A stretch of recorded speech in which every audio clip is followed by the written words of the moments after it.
Hozir qilmoqchi bo'lgan muolajamiz grija, protruziya, osteoxondroz, kifoz, lordoz, skoliozga, hattoki migrenga ham, artrit, artrozga ham juda katta yordam beradi. Buni boshlashdan oldin muskullarni, miofassalarni yumshatib chiqish kerak bo'ladi. Men bu muolajani boshdan oxirigacha ko'rsataman, tushuntirib beraman. Biz poзвоночникni atrofidagi muskullarni yumshatib chiqamiz.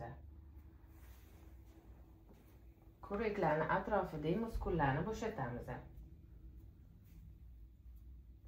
Siqib turgan nervlarni qo'yib yuboradi. Bo'yindagi bu yerda o'tgan muskullarni, atlantani ochamiz.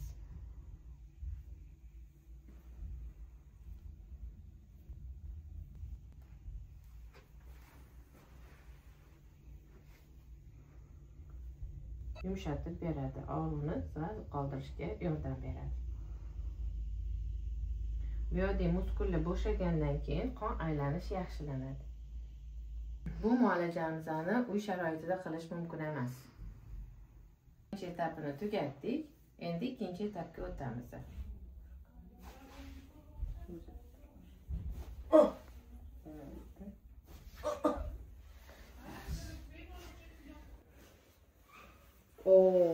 Bismillahirrahmanirrahim.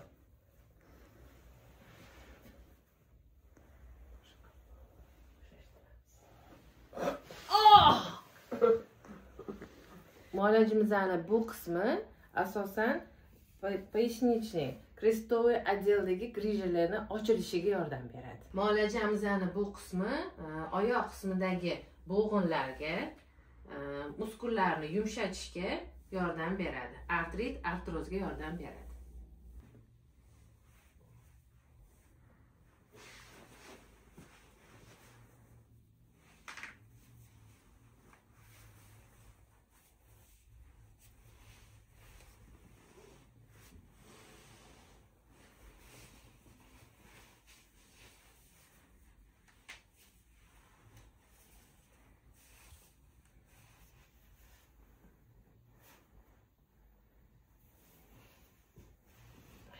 Bu etapimiz mana shu yerdagi ko'pchik sohasidagi 5 ta точка eziladi.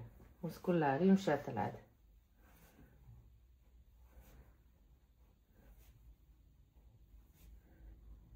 Bu asosan ko'pchilik bilan ko'pchilik yiqiladi qishda yoki bo'lmasa og'ir ko'targanda shu bel sohasida grijalar chiqadi.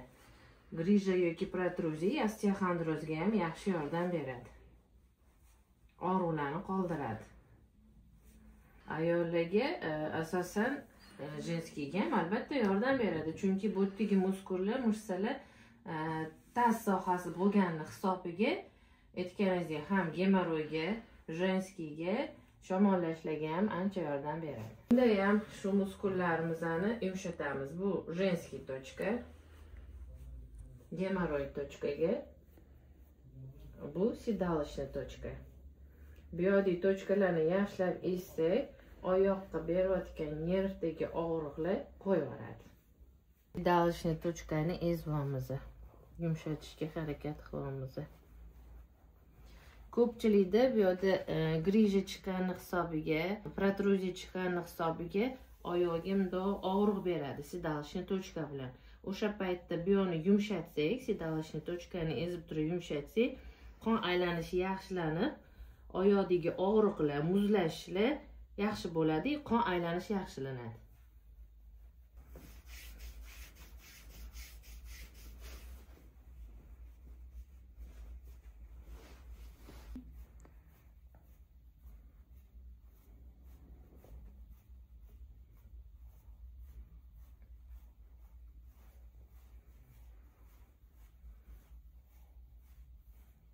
Ya'ni седалочный точка bo'lgani hisobiga ozgina og'riqli bo'ladi. Zato keyin yengillik bo'ladi. Inshaalloh.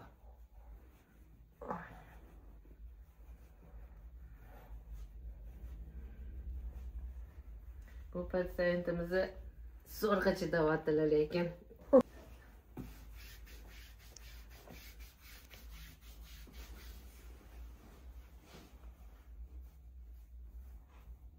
tochkalar ko'p. 3 qatordan tochkalar bosib chiqiladi.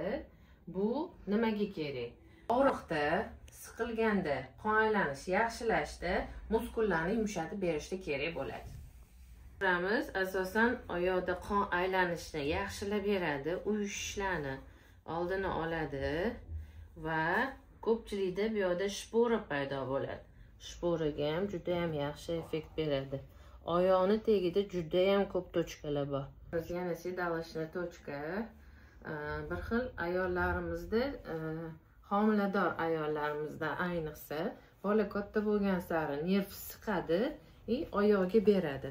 Yurolmay qolishligi mumkin, cho'loq bo'lib qolishligi mumkin. Mana shu tochkani yaxshilab ezib olsak, og'riqlar ancha kamayib, qon aylanishlar yaxshilanadi. Eslatib o'taman, bu qilayotgan muolajamizni faqat uy sharoitida qilish mumkin emas, qat'iyan man etiladi. Chunki noto'g'ri tochkani bosib qo'ysa, falash qilib qo'yishi ham mumkin. Muolajamizni bu qismi asosan mana bu yerdan позвоночник o'tgan bo'lsa, позвоночникning ikkita tarafida segmentlar bor. Ana o'sha segmentlarni itarib muskullarni yumshatib chiqamiz.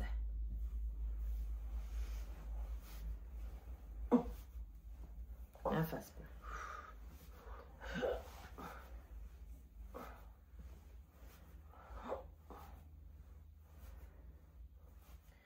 Muolajamizning bu qismi yana bizga kifozga, lardozga, skoliozga yaxshi yordam beradi. Osteoxondrozga ham.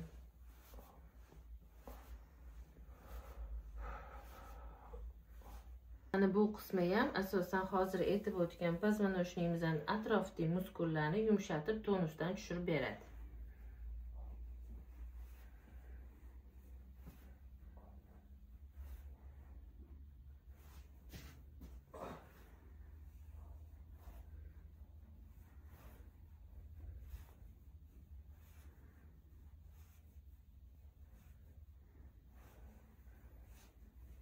Muolajamizning bu qismi kurakdagi atrofini yumshatib, kurakni ochishga yordam beradi. Barmoq kiradigan holatda.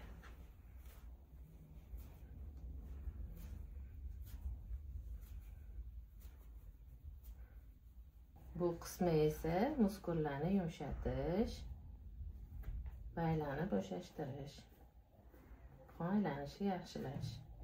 Ko'pchilik ayollarda yoki bemorlarimizda bo'yin sohasida grija, protruziya bo'lsa, nerv siqilishi bo'lsa, osteoxondroz bo'lsa, ko'pchilikda qo'lga beradi og'riq. Qo'l uyushishlar, qon aylanishi yaxshilamagani hisobiga.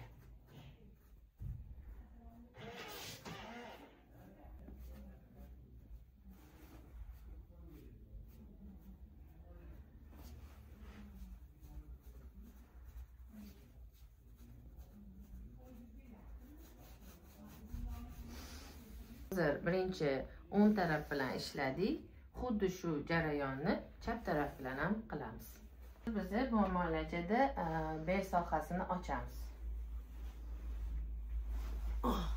Muolajamizning bu qismi ko'ks artrozini oldini olishga yordam beradi. Bo'g'in ochiladi.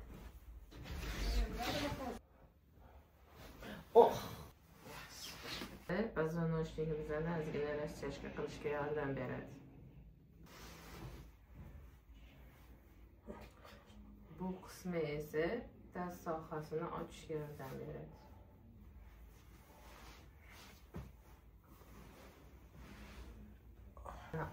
Oldi tarafi ochiladi. Tizzadagi og'riqlarga yaxshi effekt beradi.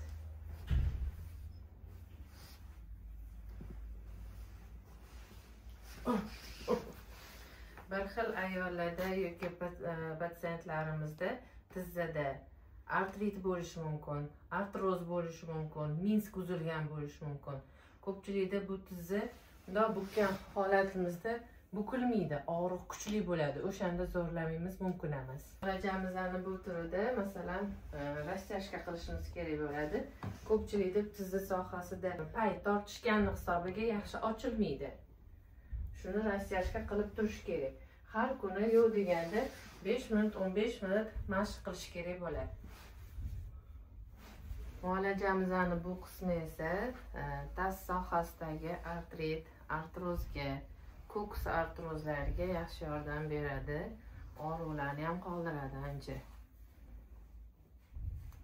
Tizza sohasiga ham yaxshi yordam beradi. Uy sharoitida buni qilsa bo'ladi. Yotgan holatda shoshmasdan kuniga 2-3 podxoddan qilsa bo'ladi.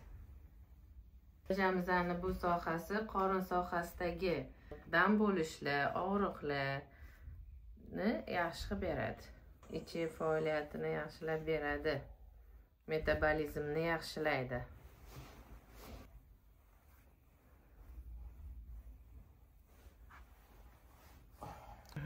To'g'ri направлениyaga qilsa bo'ladi yoki часовой стрелка bo'ylab qilsa bo'ladi.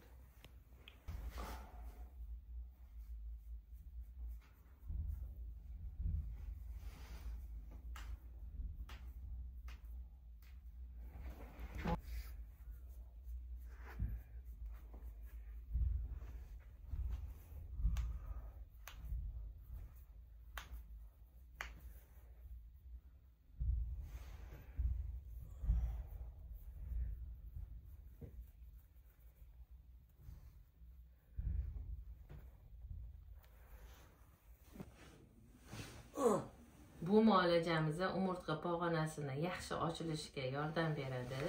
Qon aylanishini yaxshilaydi. Grija protruziyaga yaxshi samara beradi. Ko'rgan muolajangizning nomi manualniy terapiya, to'shishni massaj bilan birgalikda qilinadi. Yumbeho terapiya deyiladi. Manualniy terapiyamiz mumkin bo'lmagan holatlar osteoporozda mumkin emas va yoshi katta bemorlarda mumkin